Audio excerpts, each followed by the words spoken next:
They called it the flying gas can. They said it was too big, too slow, too awkward to survive in the brutal aerial duels over Europe. When German pilots first glimpsed the strange twin-boom silhouette glinting in the distance, they laughed. It didn't look like a fighter at all. It looked like an experiment that had taken a wrong turn somewhere over California. But war has a way of humbling even the most confident. Months later, those same German pilots who mocked it were watching their wingmen vanish in bursts of fire, hunted across the skies from Sicily to Tunisia. The flying gas can had become something far more dangerous. A predator. This is the story of the Lockheed P-38 Lightning, one of the most unconventional and underestimated aircraft of World War II, and how ridicule turned into fear, how skepticism turned into respect. It's a story about the price of innovation, the persistence of those who refused to give up on a radical idea, and how a strange-looking airplane changed the course of the air war. When Lockheed engineers first unveiled the P-38 in 1939, the world's fighter aircraft still followed a familiar pattern. One engine, one fuselage, one propeller at the nose. Speed and agility were the priorities, and designers shaved weight and streamlined frames to achieve them. But the Lightning was something else entirely. With its twin engines housed in long nacelles, a central cockpit pod, and a tail split into two vertical fins connected by a horizontal stabilizer, it looked more like a spaceship than a fighter. Its creators hadn't set out to build something beautiful. They were chasing performance. The twin-boom design allowed for concentrated firepower in the nose, 4 50-caliber machine guns and a 20mm cannon, all aligned to converge on a single point. Unlike wing-mounted guns, which required precise range estimation, the Lightning's weapons delivered devastating accuracy at any distance. The twin engines weren't just for redundancy. Each drove a propeller spinning in the opposite direction of the other, canceling out torque and giving the P-38 remarkable stability. And deep within those engines, engineers installed turbo superchargers, allowing the aircraft to climb and fight at altitudes where most fighters struggled. Its range, over 1,300 miles with drop tanks, was unprecedented for a single-seat fighter. On paper, it was a revolutionary design. In practice, it was a handful. Early test flights revealed troubling issues. Compressibility, a phenomenon not well understood at the time, caused the P-38 to shudder violently and even lose control in high-speed dives. Pilots who pushed it too far sometimes couldn't pull out in time. The engines, sensitive and complex, often failed in the frigid European winter. And that long-range promise came with trade-offs. The Lightning was heavier, slower to turn, and more difficult to handle than the nimble Messerschmitt Bf-109s and Focke-Wulf Fw-190s that dominated the Luftwaffe. To German pilots used to fighting Spitfires and Mustangs, the P-38 was an easy target, or so they thought. When America entered the war and the P-38 was deployed to Europe, reality hit hard. Engine reliability plummeted in the cold air over the continent, forcing squadrons to ground aircraft or abort missions. Pilots, many of whom had trained on simpler single-engine fighters, found the Lightning systems challenging to manage. Its reputation suffered before it even had a chance to prove itself. Luftwaffe pilots claimed easy kills and dismissed the new fighter as a curiosity, a lumbering twin-engine beast that could be picked off at will. Even among American airmen, doubts grew. Some questioned whether Lockheed's futuristic machine had a place in the brutal air war raging over the continent. But wars are not won or lost in a single theater, and the P-38 story was far from over. In late 1942, the U.S. Army Air Forces made a decision that would change the Lightning's fate. They would redeploy it to a new front, one where its unique strengths could shine. The Mediterranean and North African campaigns presented a different kind of battlefield. The distances were vast, the weather warmer, and the missions often stretched deep behind enemy lines. These were conditions that punished short-range fighters and favored the P-38. In the open skies over the desert and the endless expanse of the Mediterranean Sea, the Lightning came into its own. Its long range allowed it to escort bombers far beyond the reach of other Allied fighters. Its concentrated firepower shredded enemy bombers and transports, and its twin engines offered a margin of safety when flying hundreds of miles from base. Most importantly, it was fast in a dive, far faster than its critics had believed. German pilots who once laughed at the flying gas can now found it screaming down at them from altitude, cannons blazing. The change in perception was swift and brutal. Luftwaffe crews, once dismissive, began referring to the P-38 as der Gabelschwanz Teufel, the fork-tailed devil. The name wasn't just a label, it was a grudging admission of respect. Lightning formations started appearing deep in Axis airspace, intercepting supply flights, ambushing bombers, and dueling with fighters on their own terms. Its ability to strike targets at ranges the Germans had considered safe forced them to adapt their tactics and stretch their already strained logistics. The Mediterranean theater became the proving ground for the P-38's transformation. During Operation Torch, the Allied invasion of North Africa in late 1942, P-38 spearheaded air cover for the landings, sweeping Axis aircraft from the skies. By early 1943, as the Allies pushed eastward, the Lightning's role expanded. It wasn't just an escort anymore, it was an instrument of strategic disruption. In Operation Flax, launched in April 1943, P-38s targeted Axis, transport aircraft supplying German and Italian forces in Tunisia. The results were devastating. Dozens of transport planes were shot down in a matter of days, crippling the enemy's ability to reinforce their positions. With the Axis supply lines in tatters, the North African campaign turned decisively in the Allies' favor. But the P-38's work was far from finished. As the war moved northward to Sicily and then the Italian mainland, the Lightning continued to play a pivotal role. It escorted bombers striking deep into enemy territory, intercepted Luftwaffe fighters before they could reach Allied formations, and attacked airfields and supply depots. Its versatility made it invaluable, and its growing list of victories silenced even the harshest critics. By the summer of 1943, the narrative around the P-38 had flipped completely. What had begun as a controversial experiment was now a feared weapon. American pilots learned to exploit its strengths, using boom and zoom tactics that took advantage of its diving speed, coordinating attacks with bomber formations, and striking from ranges the enemy never expected. The Luftwaffe's mocking nickname now carried a different tone, one tinged with caution. The Lightning's success was also measured in the accomplishments of the men who flew it. Pilots like Thomas Maguire and Richard Bong, both of whom would go on to become America's top-scoring aces, cut their teeth in the P-38. Their exploits, along with countless others, cemented the aircraft's reputation as a deadly and adaptable platform.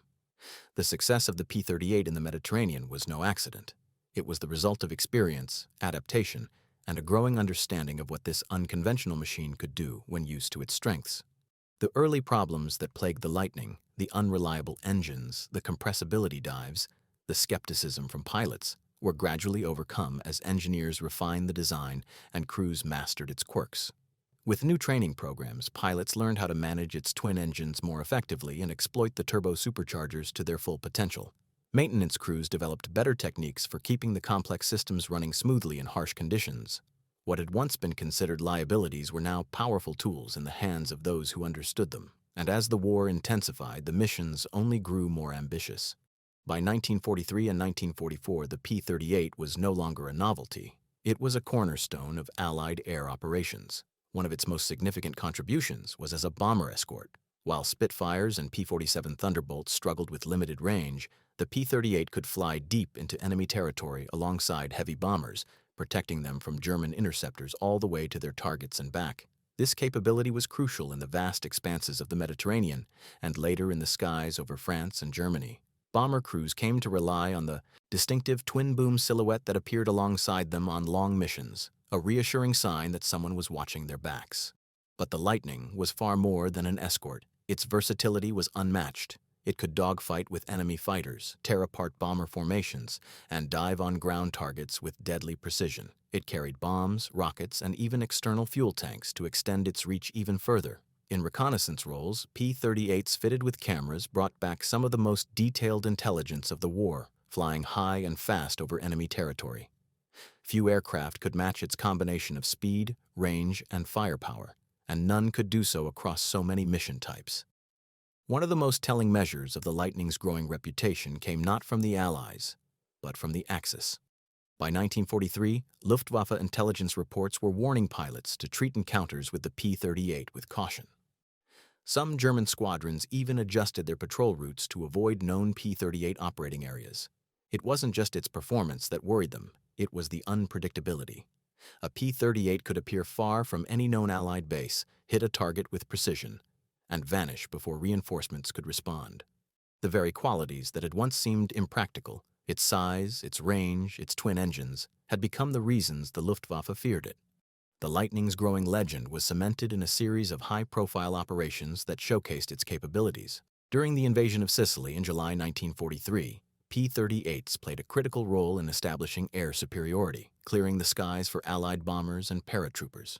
They targeted German and Italian airfields, strafed convoys and supply lines, and intercepted reinforcements trying to cross the Strait of Messina. By the time the Allies landed on the Italian mainland, the Luftwaffe's presence in the region had been severely weakened, thanks in no small part to the relentless pressure from Lightning squadrons. Operation Flax remained one of the P-38's most decisive moments. The Axis forces in North Africa depended on a lifeline of transport aircraft ferrying supplies, fuel, and reinforcements from Italy and southern Europe. Without these flights, Rommel's Africa Corps would wither. Allied planners knew this, and so did the pilots of the P-38 groups tasked with cutting that lifeline. Over the course of several weeks in April 1943, they relentlessly hunted down Axis transports, ambushing them over the Mediterranean and slaughtering them in droves. In some cases, entire formations of Ju-52 transports were wiped out in a single mission. The results were catastrophic for the Axis. Critical supplies never reached the front, reinforcements were stranded, and the North African campaign collapsed soon after. The Lightning's reputation was further enhanced by the aces who flew it into legend. Thomas Maguire, Richard Bong, and many others carved their names into aviation history at the controls of a P-38.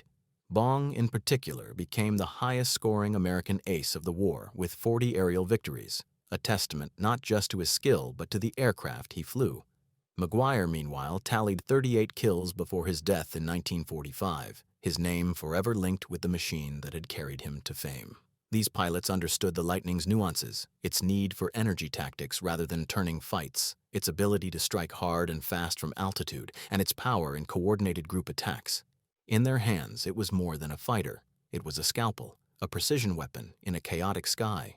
As 1943 gave way to 1944, the P-38 continued to evolve. Improved models addressed many of the early design flaws. More powerful engines, better cockpit heating, and refined flight controls made it a more capable machine in the colder climates of Northern Europe. The addition of drop tanks further extended its range, allowing it to accompany bombers on raids deep into Germany, missions that would have been unthinkable just a year before. By the time of the Allied invasion of Normandy in June 1944, the P-38 was a familiar and formidable presence across the European theater. Yet it was not only in Europe and the Mediterranean that the Lightning made its mark. Across the vast expanse of the Pacific, it proved to be one of the most valuable assets in the Allied arsenal. The distances involved in Pacific operations, often hundreds or even thousands of miles between bases and targets, were far beyond the capabilities of most fighters. But for the P-38, with its long legs and twin engines, they were manageable. It escorted bombers on missions deep into Japanese-held territory, struck at shipping lanes, and engaged enemy aircraft over remote islands and open ocean. Its reliability over long distances gave pilots confidence that even if one engine failed, they could still make it home, a vital factor in a theater where a forced landing often meant death or capture. Perhaps the most famous mission of the P-38's Pacific career came in April 1943. Allied codebreakers had intercepted Japanese communications revealing that Admiral Isoroku Yamamoto, the architect of the Pearl Harbor attack, would be flying from Rabaul to Bougainville on an inspection tour. The opportunity was too great to pass up. A carefully planned interception mission was launched, one that required a round trip of nearly 1,000 miles. Only one aircraft had the range, speed, and firepower to pull it off: the P-38. On April 18th, 16th Lightnings from the 339th Fighter Squadron took off from Guadalcanal. Navigating with pinpoint precision across hundreds of miles of ocean, they arrived at the rendezvous point just as Yamamoto's formation approached. In the brief but violent engagement that followed, the Admiral's bomber was shot down, killing one of Japan's most senior military leaders. The mission, Operation Vengeance, was a masterclass in planning, intelligence, and execution, and it demonstrated the unique strategic reach of the Lightning. The psychological impact of the P-38's growing dominance cannot be overstated. German pilots who had once laughed at its ungainly silhouette now spoke of it with a mix of caution and respect. Japanese pilots, too, learned to fear its long-range reach and heavy firepower. It was no longer the flying gas can. It was a hunter, a relentless presence that could appear almost anywhere, strike with deadly force, and disappear before the enemy could respond. The evolution from ridicule to fear was complete, and it reflected a deeper truth about warfare. Innovation often looks strange at first. It is easy to dismiss what is unfamiliar, to cling to established norms and proven designs.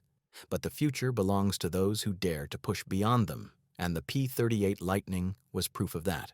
By 1944, the Lockheed P-38 Lightning was no longer a controversial newcomer or an untested experiment. It had become a mainstay of Allied air power, a symbol of technological ingenuity and strategic reach that reshaped the dynamics of the skies. Where once its unconventional twin-boom silhouette had prompted laughter and derision, now that same shape inspired a very different reaction: respect, caution, and often outright fear. German pilots knew that if they saw a forked tail glinting against the sunlight, they were already in danger. Japanese formations, once confident of their ability to operate beyond the range of enemy fighters, found themselves intercepted in places they had once considered untouchable. The Lightning had achieved what few aircraft ever did. It had changed the psychology of the enemy.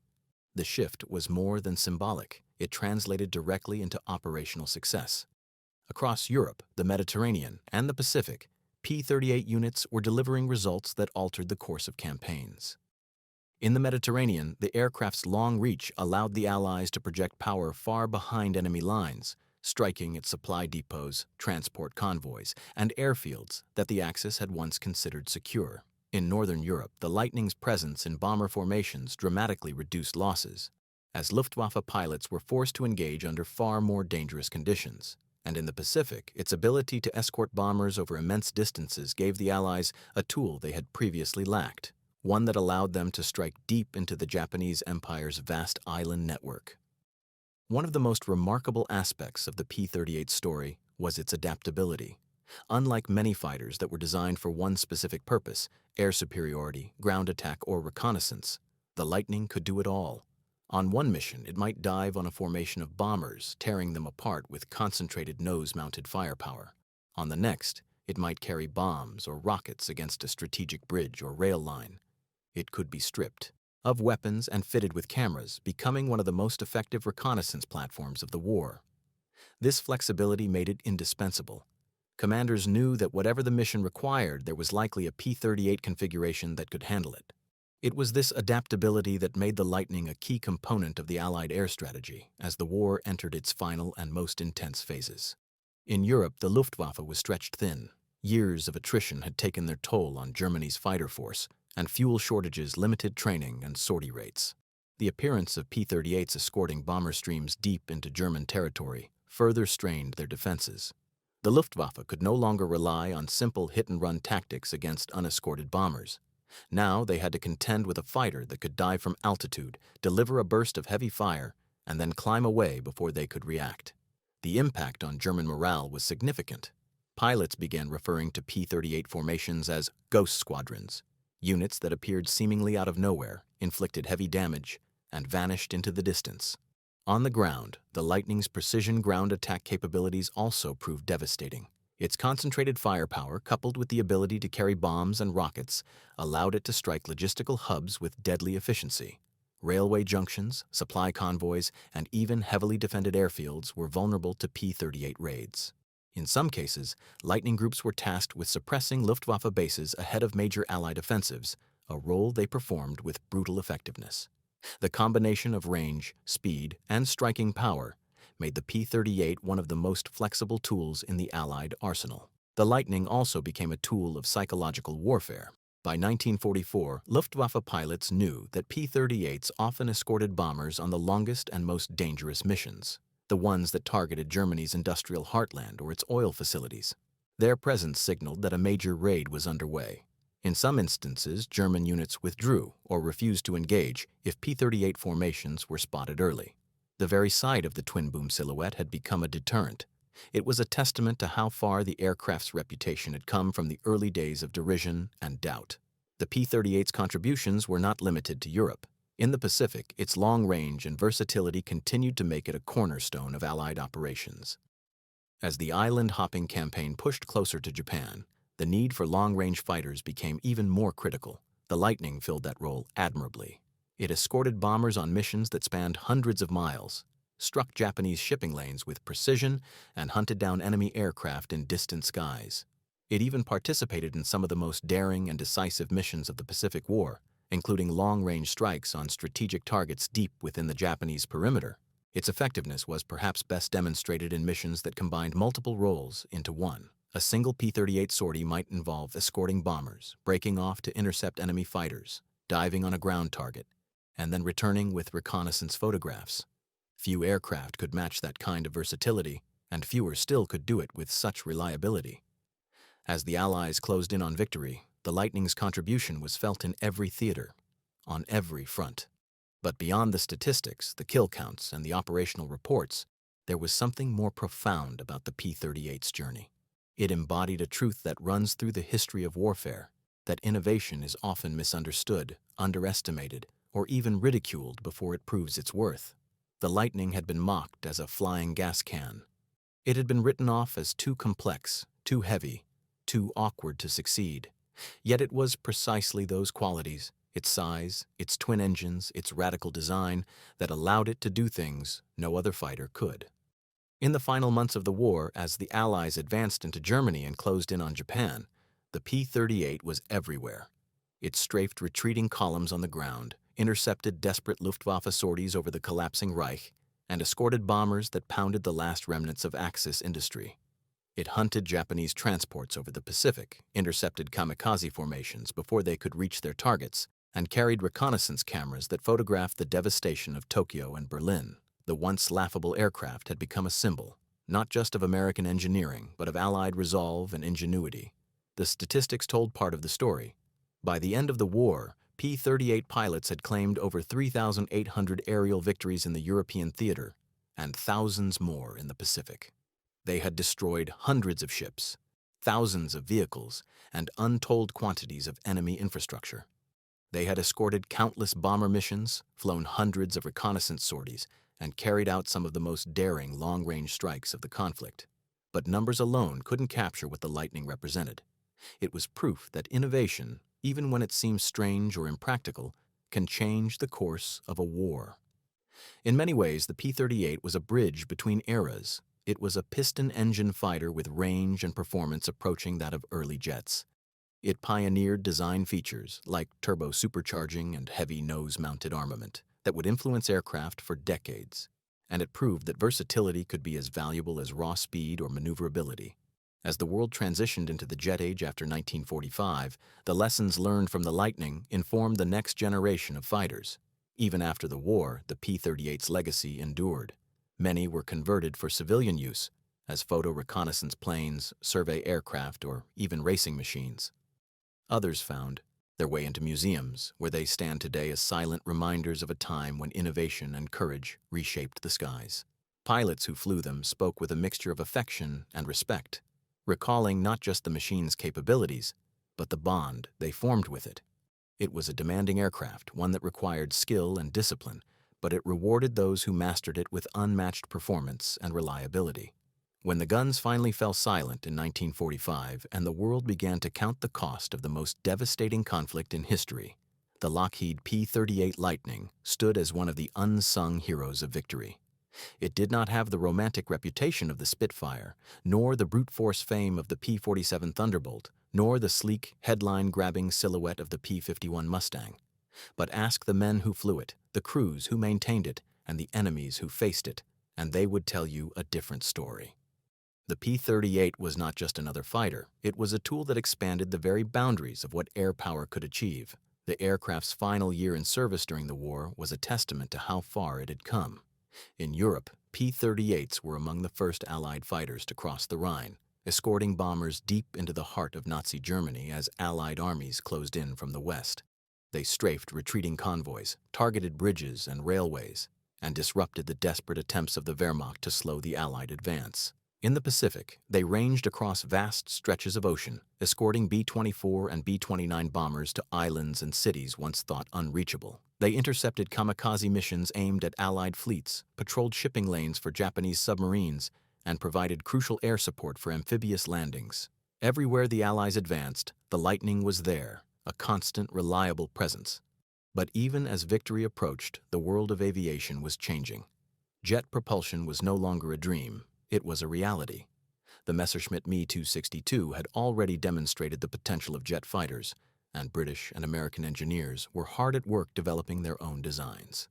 The Lightning, for all its innovation, was a product of the piston engine era, and that era was coming to an end. By the late 1940s, the P-38 was gradually phased out of frontline service, replaced by faster, sleeker jet-powered aircraft that could climb higher, fly farther, and fight harder. Yet the transition did not diminish what the Lightning had accomplished. If anything, it underscored its significance. The lessons learned from its development, its successes, and even its early struggles would shape the jet age that followed. In the years immediately after the war, many P-38s found new lives in civilian roles. Some were used for aerial surveying and mapping, their long range and stability making them ideal for covering vast areas. Others were converted into high-speed courier aircraft, hauling mail and cargo across remote regions, where airfields were scarce. A few were even raced, stripped down, and modified for speed competitions that pushed the limits of what piston-engine aircraft could achieve. But for most, their time in the spotlight had passed. They were scrapped, sold off, or relegated to training roles as the world moved on to a new generation of fighters. Yet the Lightning's legacy could not be so easily erased. In the decades that followed, historians, engineers, and aviation enthusiasts returned again and again to its story. And for good reason. It had been a bold design from the start, breaking nearly every convention of fighter aircraft design. It had proven that range and versatility could be just as decisive as speed and agility. It had demonstrated the power of heavy, concentrated firepower and the importance of altitude performance. And perhaps most importantly, it had shown that perseverance, from engineers, pilots, and planners alike, could transform an initially troubled project into a war-winning asset. The pilots who flew the P-38 often spoke of it in deeply personal terms. Many described it as demanding but rewarding, a machine that required respect but paid it back in kind. Its twin engines provided a sense of security unmatched by single-engine fighters, a comforting thought over hostile territory or miles of open ocean. Its firepower was devastating, capable of shredding enemy aircraft with a single well-aimed burst, and its speed in a dive gave it an edge in combat that few opponents could match. But beyond the technical details, pilots spoke of the confidence it gave them, the feeling that no matter where the mission took them, the Lightning could get them there and bring them home. The enemy's perspective was no less telling. German pilots who had once mocked the flying gas can came to fear its sudden appearance in their skies. Japanese commanders, who had once believed their forces were safe beyond the range of Allied fighters, learned the hard way that the P-38 could reach them anywhere. The shift from ridicule to fear was complete, and it carried a lesson that extended far beyond aviation. Innovation often looks strange, even foolish, when it first appears. But once it proves itself, it rewrites the rules. Today, more than 70 years after the end of World War II, the P-38 Lightning remains one of the most iconic aircraft of the era. Restored examples can be seen in museums and at air shows around the world, their twin tails and distinctive booms drawing crowds and sparking conversations. To see one in flight is to witness a piece of living history, a reminder of an age when engineers dared to push boundaries and pilots risked everything to master the machines of war. And for those who know its story, the sight of a P-38 soaring through the sky is more than just nostalgia. It's a symbol of resilience, of innovation, and of transformation. The Lightning's influence also extends into the present day. Modern multi-role fighters, from the F-15 Eagle to the F-35 Lightning II, which proudly carries its predecessor's name, owe part of their lineage to the principles the P-38 embodied. The idea that a fighter could serve multiple roles, adapt to a wide range of missions, and deliver both speed and range was once revolutionary. Today, it is the standard by which modern air superiority fighters are measured. The P-38 did not just shape the war, it shaped the future of aerial combat. There's another dimension to the Lightning's story, one that goes beyond engineering or strategy.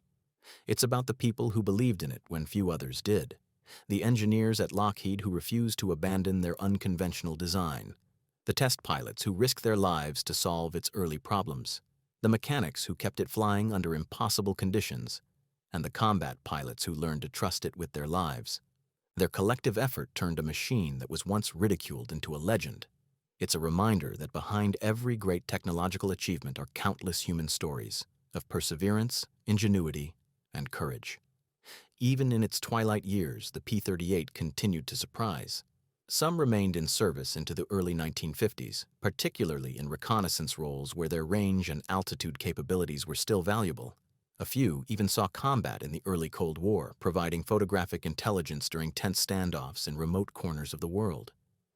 They were relics of a bygone era, piston-driven machines in a jet age, but they still had work to do. And they did it well. When historians look back on World War II, the P-38 often occupies a unique place in the pantheon of great aircraft. It was not the fastest, nor the most agile, nor the most widely produced, but it was among the most influential. It changed the way air power was projected. It expanded the range and reach of fighter aircraft. It proved that innovation, even when mocked or doubted, could change the course of a global conflict. And it left behind a legacy that continues to inspire engineers, pilots, and dreamers to this day. As the decades rolled on, the Lockheed P-38 Lightning began to fade from living memory, overshadowed by the glamour of jet aircraft and the more famous silhouettes of wartime icons. Yet for those who were there, the pilots who flew it, the crews who maintained it, the enemies who fought against it, the Lightning remained unforgettable. And buried within the vast history of World War II are stories of courage, ingenuity, and sacrifice that reveal just how deeply this aircraft shaped the conflict. One such story unfolded in the late months of 1944 as Allied forces pressed into occupied Europe. In preparation for the final push into Germany, American and British bomber commands launched relentless raids against industrial targets. These missions were long and dangerous, often deep into heavily defended airspace. Escort. Fighters were vital, but few could accompany the bombers all the way to their objectives and back. The P-38, however, could. On one mission in December 1944, a formation of Lightnings was assigned to escort a group of B-17 Flying Fortresses to a ball-bearing plant near Stuttgart. Midway through the mission, they encountered fierce resistance. Waves of Bf-109s and FW-190s determined to break up the bomber formation. Outnumbered and outgunned, the P-38 pilots used their speed and altitude advantage to dive into the enemy formations, breaking their attacks before they could reach the bombers. Several Lightnings were lost that day, but the bombers reached their target and returned home. The mission was a success, not just because of the destruction wrought on the factory, but because the P-38s had once again proven their worth in the most demanding conditions. Another lesser-known chapter of the Lightning's history took place far from the front lines of Europe, in the frozen skies of Alaska and the Aleutian Islands. In 1942, Japanese forces occupied the remote islands of Attu and Kiska, the only time enemy troops would set foot on American soil during the war. The harsh weather and vast distances made conventional air operations nearly impossible.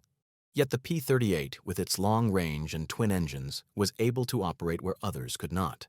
Lightning pilots flew patrols over icy seas, intercepted Japanese reconnaissance aircraft, and provided crucial air cover for the eventual American landings that reclaimed the islands.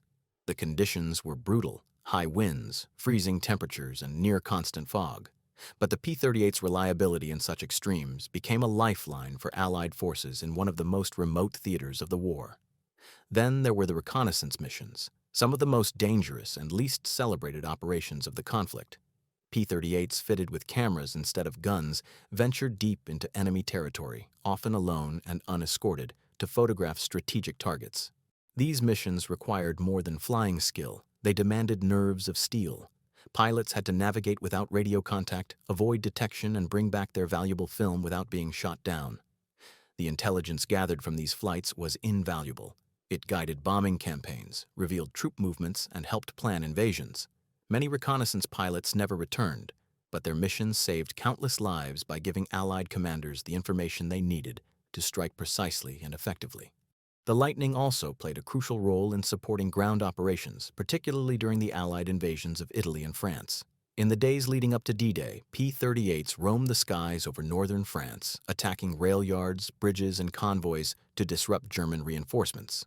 They strafed trains loaded with troops and supplies, cratered key junctions, and turned roads into impassable obstacles. On June 6, 1944, as Allied troops stormed the beaches of Normandy, P-38s were there too, patrolling the skies, intercepting enemy aircraft, and providing close air support.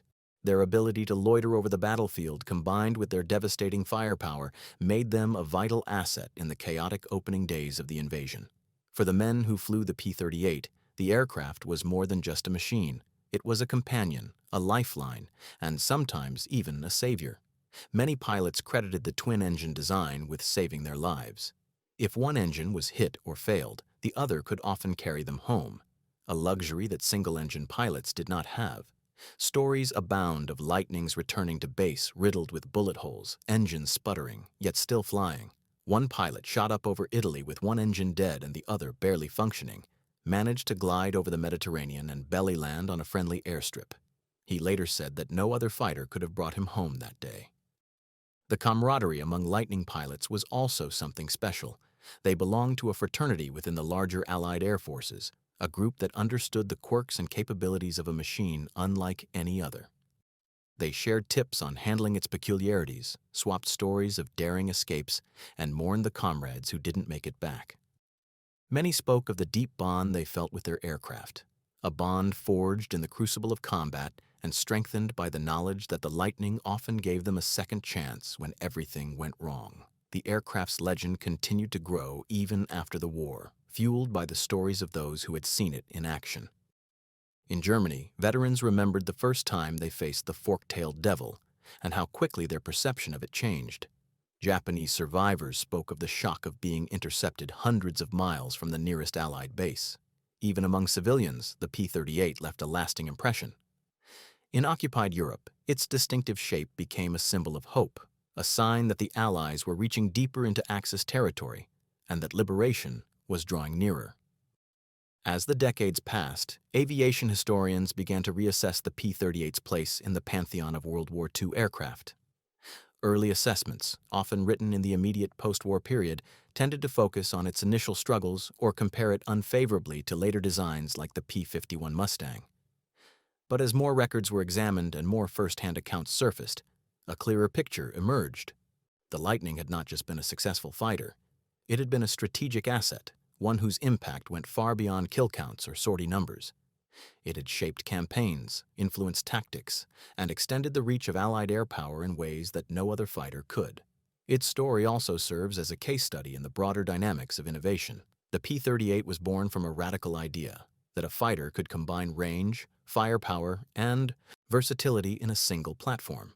That idea was initially met with skepticism, even ridicule. It faced setbacks, failures, and near cancellation. But those who believed in it persevered. They solved its problems, refined its design, and taught pilots how to use it effectively. In doing so, they transformed it from an object of mockery into one of the most formidable weapons of the war. The journey of the Lightning is, in many ways, the story of progress itself. Bold ideas facing resistance, overcoming challenges, and ultimately changing the world. Today, when a restored P-38 takes to the skies at an air show, its twin engines roaring and its twin tails gleaming in the sun, it is more than just a relic of the past. It is a flying tribute to the men and women who built it, flew it, and fought with it. It is a reminder that innovation requires courage, the courage to defy convention, to persist in the face of doubt, and to believe in the power of an idea. And it is a symbol of how something once mocked and dismissed can, with time and perseverance, become a legend. In the decades after World War II, the Lockheed P-38 Lightning gradually transitioned from a weapon of war into a symbol, not just of American air power, but of a certain kind of ingenuity and daring that defined the early 20th century. As jet fighters roared into service and the technological leaps of the Cold War captured the world's imagination, the piston-engined machines of the 1940s could have easily become forgotten relics. Yet the P-38 refused to fade quietly into obscurity. Its distinctive design, its remarkable wartime record, and the stories surrounding it ensured that it remained firmly lodged in the collective memory of aviation enthusiasts, veterans, and historians alike. Part of that enduring fascination lies in the aircraft's uniqueness. Even among the pantheon of World War II fighters, the P-38 stands apart.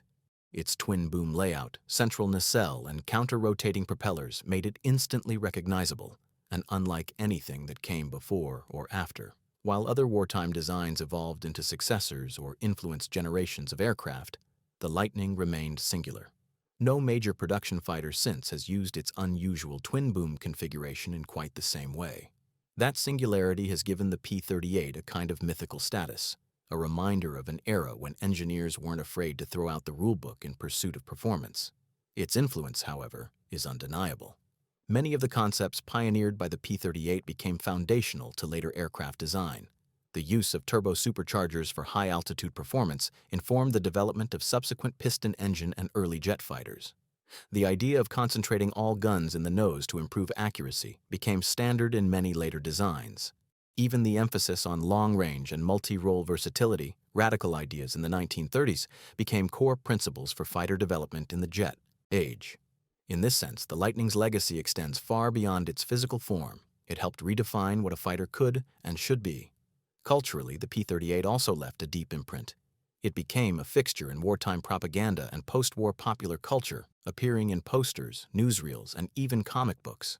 Photographs of its distinctive silhouette often accompanied headlines about Allied victories, and stories of its exploits filled newspapers and magazines. Its most famous missions, like the interception of Admiral Yamamoto, became legendary, retold in books, documentaries, and films. These stories helped shape public perceptions of the air war and cemented the Lightning's place in the broader narrative of World War II.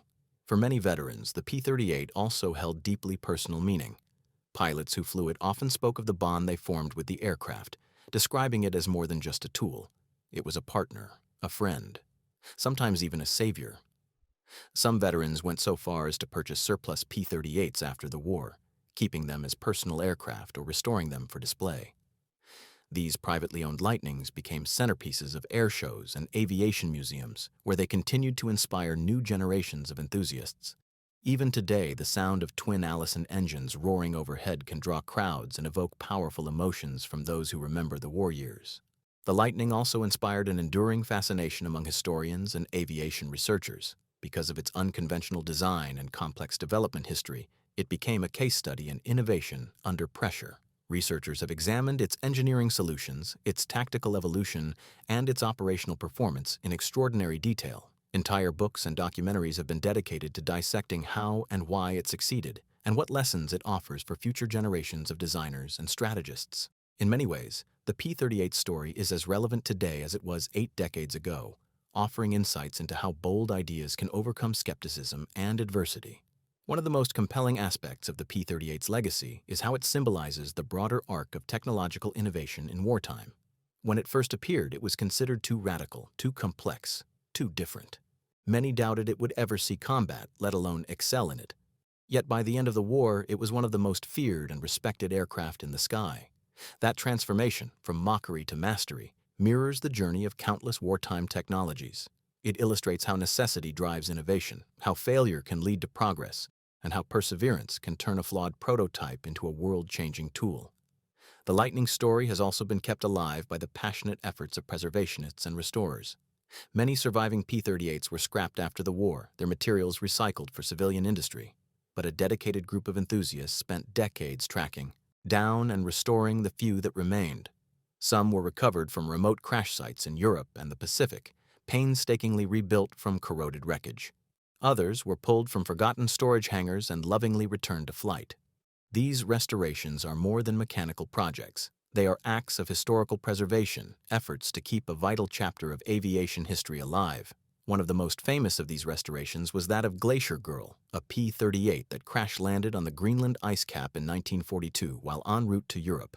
Buried under more than 260 feet of ice, the aircraft was discovered and recovered in the early 1990s after an extraordinary excavation effort. It was meticulously restored to flying condition and now serves as one of the most iconic surviving examples of the type. Glacier Girl is more than just a warbird. It is a time capsule, a direct link to the generation that built, flew, and fought with the P-38. Its story, like the aircraft itself, is a testament to resilience and determination. The Lightning's enduring popularity also reflects a broader human fascination with stories of redemption and transformation. People are drawn to narratives in which the underdog triumphs, in which doubt gives way to belief. The P-38 embodies that arc perfectly. It began as an object of ridicule, a flying gas can dismissed by friend and foe alike. It faced daunting technical challenges, operational setbacks, and strategic doubts, but it overcame them all. And in doing so, it rewrote the rules of aerial warfare and secured its place in history. That story resonates because it mirrors the human experience, the struggle against adversity, the refusal to accept failure, and the relentless pursuit of improvement. Today, as advanced stealth fighters patrol the skies and unmanned drones extend the reach of air power beyond the limits of human endurance, the P-38 Lightning might seem like a relic of a bygone era, but its spirit lives on. Modern aircraft designers continue to grapple with the same fundamental challenges that faced Lockheed's engineers in the 1930s: how to balance speed, range, firepower, and versatility. And the same principles that made the P-38 revolutionary: bold thinking, innovative design, and relentless testing remain essential to pushing the boundaries of aviation today. It is fitting, then, that one of the most advanced fighters of the 21st century carries the name Lightning. The F-35 Lightning II is a vastly different machine from its World War II predecessor, but the lineage is unmistakable. Both aircraft represent leaps forward in design philosophy. Both were met with skepticism and controversy during development, and both ultimately were built to redefine what a fighter could do. The name is more than a tribute. It's a reminder of a legacy that continues to shape the future. For the men who strapped themselves into the cockpit of a P-38, every mission was a mixture of anticipation, adrenaline, and fear. Many were barely out of their teens, entrusted with a machine capable of speeds and firepower unimaginable just a few years earlier. Yet they learned quickly because survival depended on it. Their recollections, preserved in memoirs, interviews, and oral histories, reveal what it was truly like to fly the fork-tailed devil in combat, and why so many came to love and trust the aircraft that had once been doubted by so many. Captain Jack Ilfrey, a P-38 pilot in the 20th Fighter Group, once described his first combat mission as terrifying and exhilarating in equal measure. He recalled the sensation of pushing the throttles forward, feeling the twin Allison engines roar to life beneath him, and watching the landscape fall away as the Lightning climbed higher and higher. "It was like riding a wild animal," he wrote.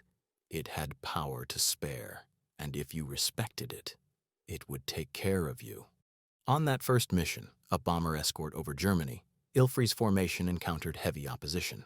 Dozens of Messerschmitts descended upon them, confident that they could overwhelm the bomber stream. But the P-38s held the line, diving on the enemy fighters in coordinated bursts, using their superior dive speed and firepower to scatter the attackers. I remember seeing a Bf-109 explode into a ball of flame after a single burst from my guns, Ilfrey recalled. It was then I realized what this airplane was capable of. Dogfights in a P-38 were unlike those in any other Allied fighter. Because of its size and weight, the Lightning was not designed for tight turning battles, a fact that pilots had to learn quickly. Instead, they were taught to use boom and zoom tactics, diving on enemy aircraft from above, firing a short, devastating burst, and then climbing away before the enemy could react. The Lightning's ability to gain and shed altitude rapidly gave it a tremendous advantage in this style of combat. German pilots, accustomed to the more traditional turning fights against Spitfires or P-47s, were often caught off guard by the P-38's vertical maneuvers. One of the most famous P-38 dogfights occurred over Italy in October 1943, when a small group of Lightnings from the 1st Fighter Group encountered a much larger formation of German fighters near Naples. Outnumbered nearly 3-1, the American pilots executed a series of high-speed dives and climbing attacks, breaking up the enemy formation and destroying 8 aircraft without a single loss. The Luftwaffe pilots, stunned by the ferocity and precision of the attack, later referred to the engagement as the day the fork-tailed devils ruled the sky. It was encounters like these that cemented the P-38's reputation as a lethal opponent, one that could not be underestimated. In the Pacific, aerial combat took on a different character. Long distances and isolated battles meant that engagements often involved smaller numbers of aircraft, but they were no less intense. Japanese fighters like the Mitsubishi A6M0 were highly maneuverable and deadly in a turning fight, but they lacked the P-38's speed, range, and firepower. Pilots like Richard Bong and Thomas Maguire learned to exploit these weaknesses to deadly effect. Bong, who would become America's highest-scoring ace, often described his preferred tactic as boom, fire, and climb, a reflection of the P-38's ability to deliver a single, decisive strike. "The Zero could turn all day," he said, "but it couldn't catch me going up." Maguire, known for his aggressive style, once engaged a formation of Japanese bombers escorted by fighters over the Philippines. Diving from altitude, he and his wingmen tore into the formation, shooting down several bombers in quick succession. The escorts tried to pursue, but the P-38s climbed back into the clouds before they could close the distance. Then, circling back for another pass, They repeated the attack. By the time the engagement was over, Maguire had claimed 3 kills, and the Japanese formation was scattered. It was a textbook demonstration of how the Lightning's unique capabilities could dominate the skies, not by matching the enemy's tactics, but by rewriting them. Beyond the dogfights and kill tallies, many pilots spoke of the P-38's reliability and resilience, qualities that often meant the difference between life and death.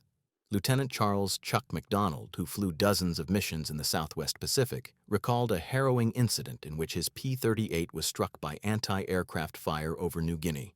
One engine was destroyed and the other was losing power, but the Lightning kept flying. "I nursed it for over 200 miles, losing altitude the whole way," he said. "Any other plane would have gone down. The Lightning brought me home." Stories like McDonald's were common, and they fueled the deep bond that pilots felt with their aircraft. The P-38's ability to absorb damage and still bring its pilot back was legendary. There were accounts of Lightnings returning to base with half a wing missing, with shattered control surfaces, even with one tail boom heavily damaged. The aircraft's rugged construction and twin-engine configuration gave it a survivability unmatched by most single-engine fighters. For pilots flying hundreds of miles over enemy territory, often over ocean or jungle, that reliability was priceless. Even enemy pilots, once dismissive of the Lightning, grew to respect and even fear it. German ace Heinz Baer, who scored over 200 kills during the war, once admitted that the P-38 was a difficult opponent because of its speed and heavy armament. "It was not as nimble as a Messerschmitt, but it did not need to be," he said. "It attacked from above, struck hard, and was gone before we could respond." Japanese pilots expressed similar sentiments. Saburo Sakai, one of Japan's top aces, described the first time he encountered the P-38 as a shock. He had expected to outmaneuver it easily, but instead it dove from altitude, delivered a crippling burst, and vanished into the clouds before he could engage. "It was like fighting a ghost," he later recalled. These first-hand accounts, from both sides of the conflict, reveal why the P-38 earned such a fearsome reputation. It wasn't just its speed or firepower or range, it was the way those qualities combined into something greater, a weapon that changed the very nature of aerial combat. It forced the enemy to adapt, to rethink tactics, to operate differently. And in war, that kind of psychological edge can be just as decisive as any technical advantage. By the end of the war, many P-38 squadrons had achieved remarkable kill ratios, often 3 or 4 enemy aircraft destroyed for every Lightning lost. But the aircraft's true legacy was not measured in numbers alone. It lay in the missions it enabled, the strategies it shaped, and the confidence it inspired. It was the plane that could reach where others could not, fight when others could not, and return when others would not. It was the bridge between old ideas of what a fighter could be and the future of air warfare. For the men who flew it, the P-38 was more than a machine. It was a symbol of their youth, their courage, and their comradeship. For those who fought against it, it was a foe to be respected and feared. And for the generations that followed, it became a legend, a reminder that greatness often begins in doubt, that ridicule can give way to reverence, and that even the strangest ideas can change the course of history. To truly appreciate the Lockheed P-38 Lightning's place in history, it's essential to understand the context in which it operated. The skies of World War II were crowded with remarkable aircraft, each with its own strengths, weaknesses, and devoted following. The British Supermarine Spitfire, for example, was a masterpiece of agility and balance, a dogfighter's dream that helped save Britain in 1940.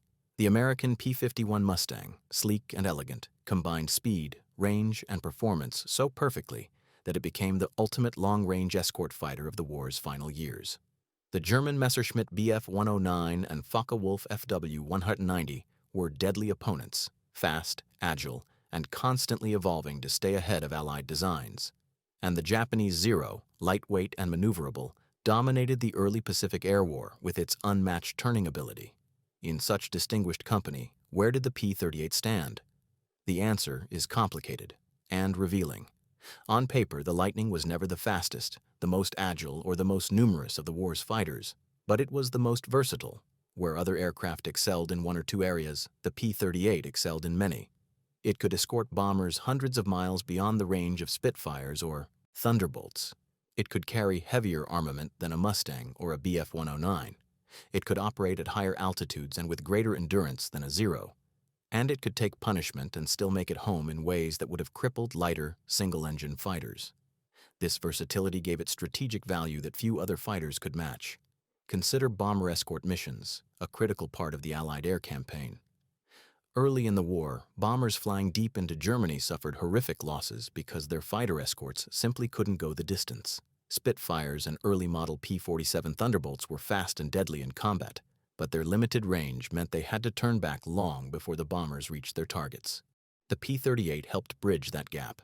With its long legs and twin engines, it could accompany bombers to their targets and back, dramatically improving survival rates and allowing the Allies to strike deeper into enemy territory. In the Pacific, its strategic importance was even greater.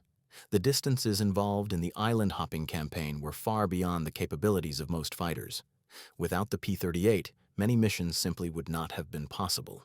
It escorted bombers on raids that stretched across hundreds of miles of open ocean, hunted Japanese shipping far from land, and provided air cover for amphibious landings in remote locations. Its ability to operate effectively in these conditions gave Allied commanders options they would not otherwise have had, and that flexibility often made the difference between success and failure.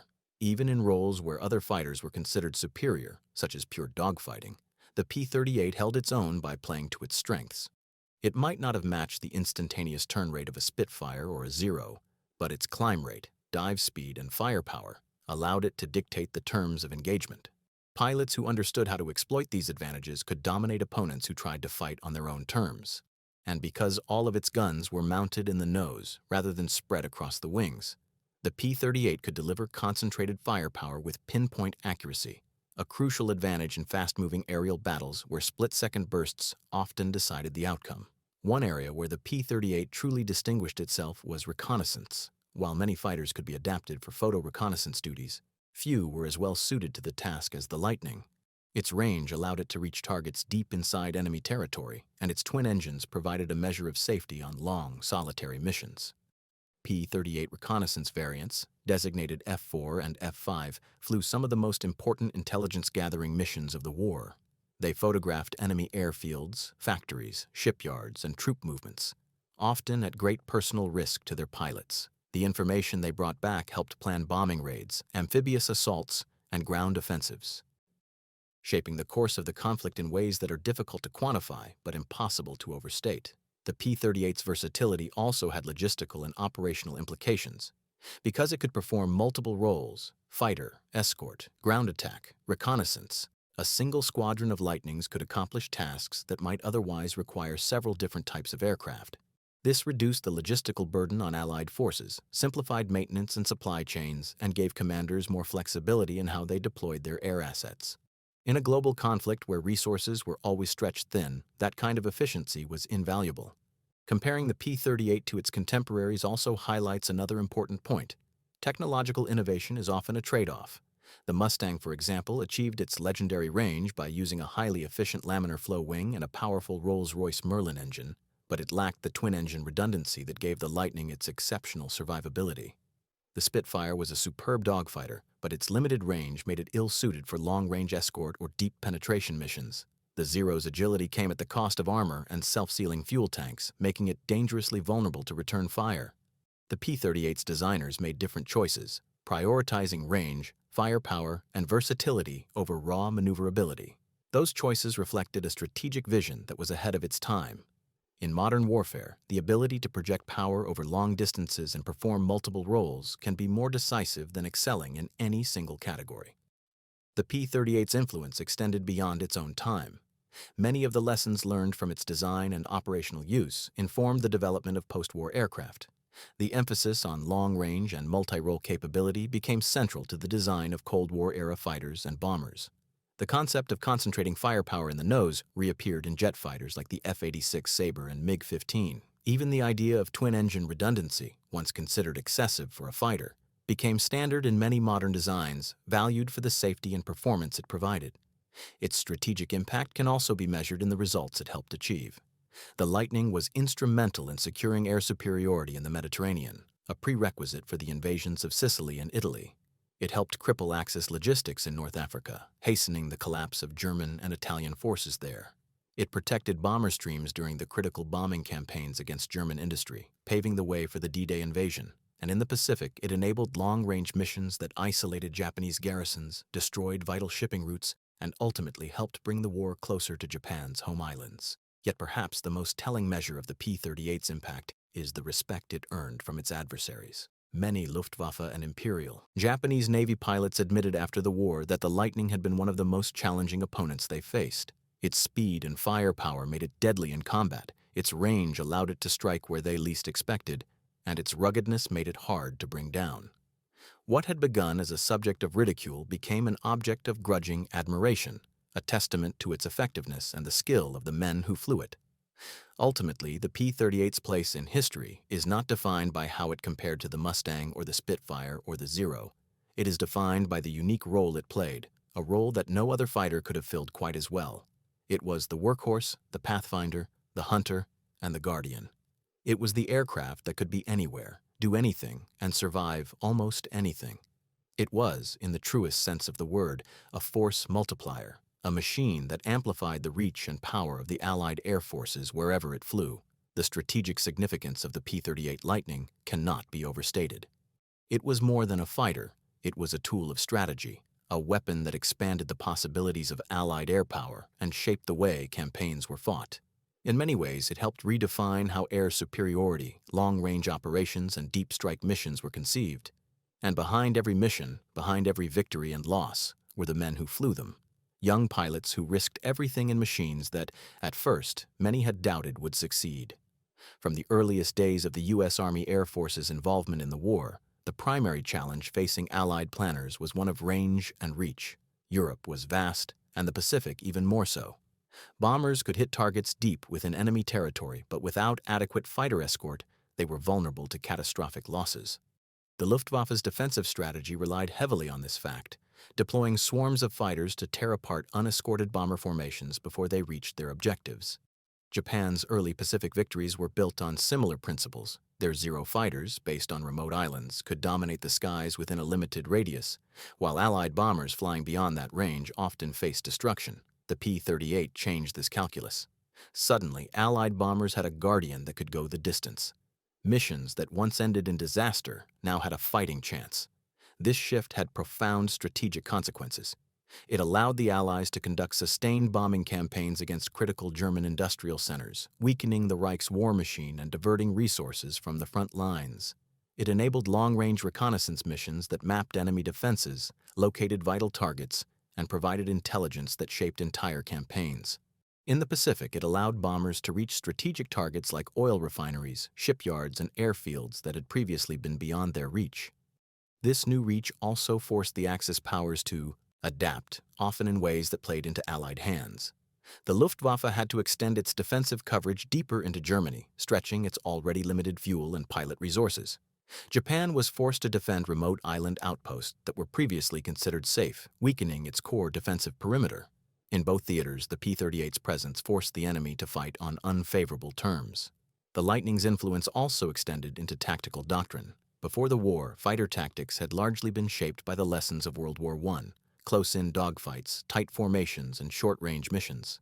The P-38, with its speed, firepower, and range, helped pioneer new approaches. Boom and zoom tactics, developed to exploit its diving speed and climb rate, became standard practice for high-speed fighters. The concept of the long-range fighter escort, once dismissed as impractical, became a cornerstone of Allied strategy.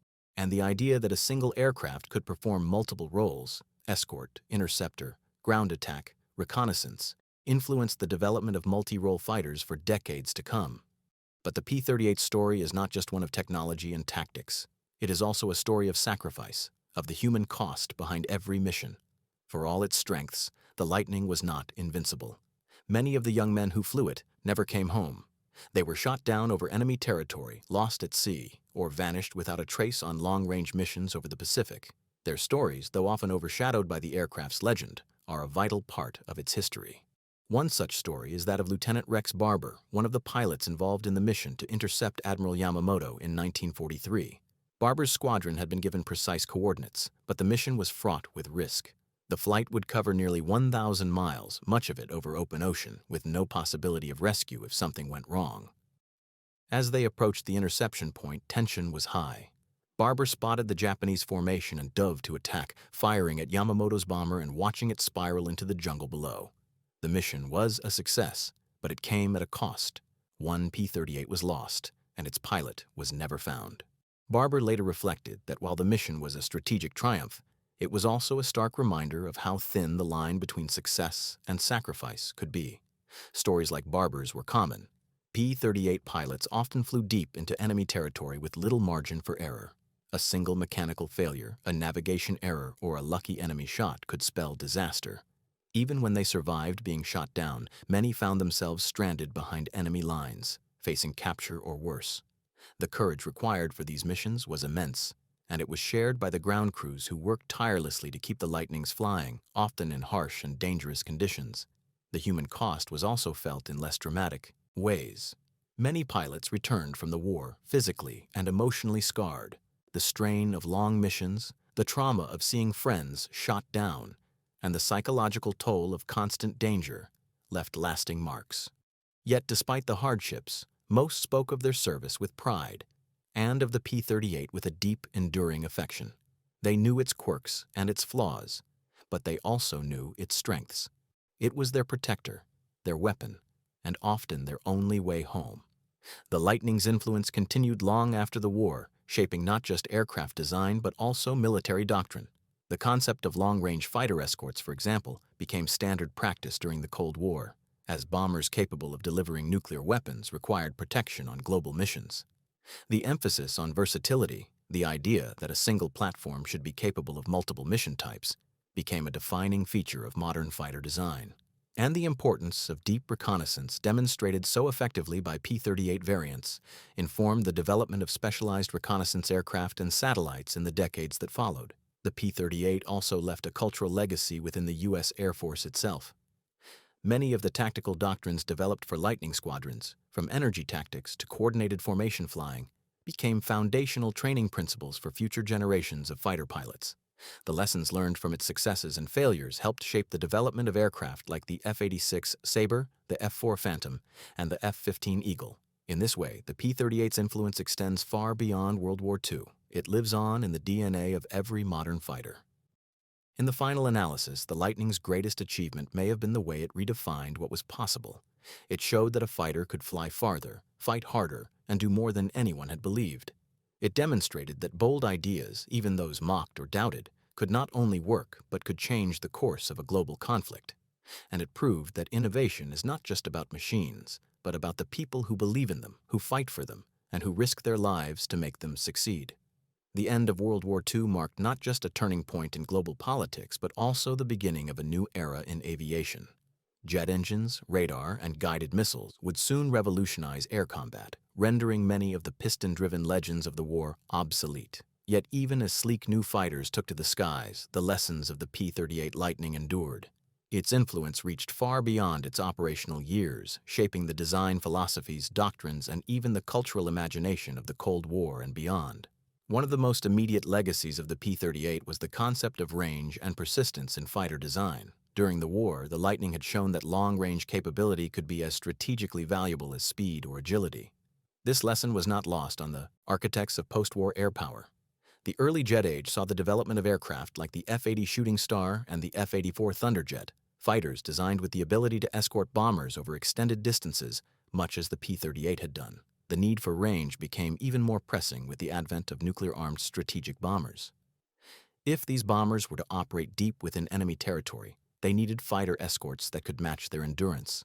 The DNA of the P-38's design, prioritizing reach, fuel capacity, and reliability, was clearly visible in many of these new aircraft. The Lightning also influenced the evolution of reconnaissance platforms during the Cold War. Its photo reconnaissance variants, the F-4 and F-5, had proven the value of gathering intelligence deep behind enemy lines, even at great risk. That lesson carried over into the jet era, where dedicated reconnaissance aircraft like the RF-80 and later the U-2 took on similar roles. The emphasis on speed, altitude, and range for reconnaissance missions, first demonstrated by the P-38, became a standard part of strategic planning in the decades that followed. But perhaps the most profound way the Lightning shaped the Cold War era was not in hardware, but in doctrine. The concept of air superiority, the idea that control of the skies is a prerequisite for victory, had been solidified during World War II, and the P-38 had played a major role in that realization. It had shown that a fighter's value was not limited to dogfights or bomber escort. Its ability to strike ground targets, gather intelligence, disrupt supply lines, and force the enemy to adapt proved that air power could be a decisive instrument of strategy. These lessons became cornerstones of NATO and Warsaw Pact planning during the Cold War, influencing everything from aircraft design to deployment strategies. Beyond the technical and strategic, the P-38's cultural impact also grew in the post-war years. In the United States, the Lightning became a symbol of ingenuity, courage, and perseverance, qualities that resonated deeply in a country emerging as a global superpower. It appeared in books, films, and television shows, often depicted as the rugged, unconventional hero of the skies. Newsreels and wartime documentaries that featured the aircraft were replayed in the 1950s and 1960s, keeping its story alive for new generations. Even comic books and toy manufacturers seized on its distinctive shape, producing models and stories that captured the imagination of children who had never seen the real thing in combat. Hollywood, too, contributed to the Lightning's mythos. Films about World War II often featured the P-38 in dramatic sequences, highlighting its unique silhouette and fearsome reputation. In some cases, filmmakers used it as a metaphor for American innovation, a machine that looked strange but proved unstoppable. Documentaries aired on television in the 1970s and 1980s often featured veteran pilots telling their stories, recounting the thrills and terrors of flying the Lightning in combat. These narratives helped preserve the aircraft's legacy long after the last operational examples had been retired. Veterans organizations also played a crucial role in keeping the memory of the P-38 alive. Associations formed by former pilots and crew members organized reunions, published newsletters, and lobbied for the preservation of surviving aircraft. These efforts were more than just nostalgia. They were acts of remembrance, ensuring that the sacrifices of those who flew and maintained the Lightning were not forgotten. Many of these veterans became ambassadors for the aircraft, speaking at schools, museums, and air shows to share their experiences with younger generations. Their stories of daring dogfights, grueling long-range missions, and narrow escapes kept the legend of the P-38 vibrant and alive. As the decades passed, the Lightning took on a new role, that of a historical artifact and symbol. Restored examples became star attractions at aviation museums and air shows around the world. Seeing one fly, its twin boom slicing through the sky, its engines roaring in perfect synchronicity, offered spectators a tangible connection to the past. For many, it was a reminder of a time when the fate of nations was decided by machines like these and the young men who flew them. For others, it was a testament to human ingenuity, a symbol of how bold thinking and perseverance could overcome doubt and ridicule. The Lightning's distinctive design also ensured its place in the pantheon of iconic aircraft. Where the Spitfire and Mustang are often celebrated for their beauty, the P-38 is revered for its uniqueness.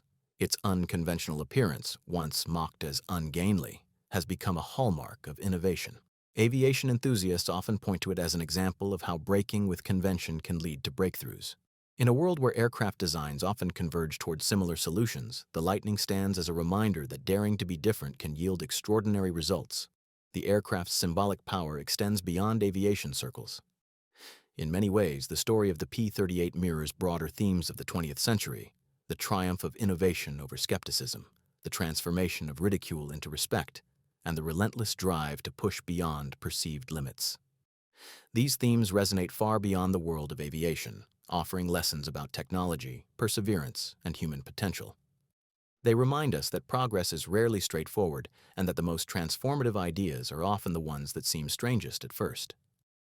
The P-38's enduring legacy is also reflected in the way it is remembered by the nations that once fought against it. In Germany and Japan, museums and historical accounts often mention the Lightning with a mixture of respect and awe. Former adversaries who once mocked it as a clumsy, over-engineered curiosity came to acknowledge it as one of the most formidable fighters of the war.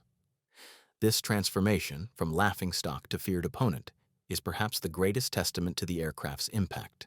It is rare for a weapon of war to change perception so completely, yet the P-38 did just that.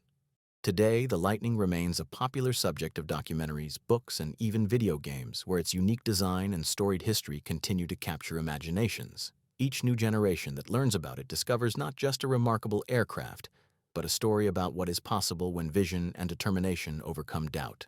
And with each restored P-38 that takes to the skies, the legacy grows stronger, a living link to a pivotal era in human history.